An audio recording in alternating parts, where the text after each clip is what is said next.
In politics is farcical all around the world. From America, you've got Bernie Sanders now backing Hillary Clinton, who is his rival, and Trump is quite right to point out that he's a complete hypocrite and disgusting to do that. It gives the Republicans a great advantage over the Democrats then. But that's not the problem. This country, Theresa May, just been fast-tracked to be Prime Minister. She's going to be Prime Minister tomorrow. No one voted for her. No one wanted her. We didn't do the referendum so Theresa May could be Prime Minister. It's an absolute outrage, and there's calls for a snap general election. There's lots of calls for a second referendum, but they should be ignored because the biggest majority in voting history turned out and voted, and, you know, you can't really argue with that. Well, we have to follow the wishes of the biggest majority in history. And Theresa May follow up her plans on Brexit.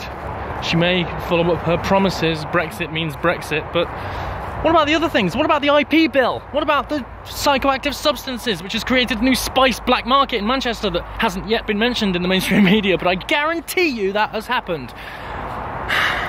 What about that? What about the people that didn't vote for Theresa May? Why are we just settling on getting Theresa May? That is not who we want. And what about Labour? Angela Eagle. Sorry, Angela Eagle. I always call her Angela Eagle because I like to compare her with Angela Merkel.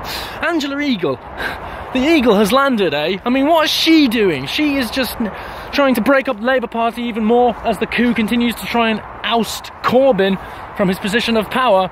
And he's got all his fans, all his Trotskyites who put him in power, all the ones that went for years and years on those anti-austerity marches through Parliament, the People's Assembly and all the left-wingers, etc.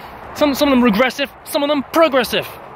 But the ones that lean to the left, they're the ones keeping Corbyn in, and Corbyn is the one being crucified in the media.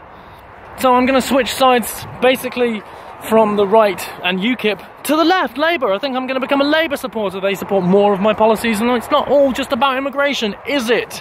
Despite what they want you to think about Brexit, it isn't all about immigration. And that's what Theresa May is running on right now. Oh, we've got to cut immigration. She's been always saying that, though, and she made it grow.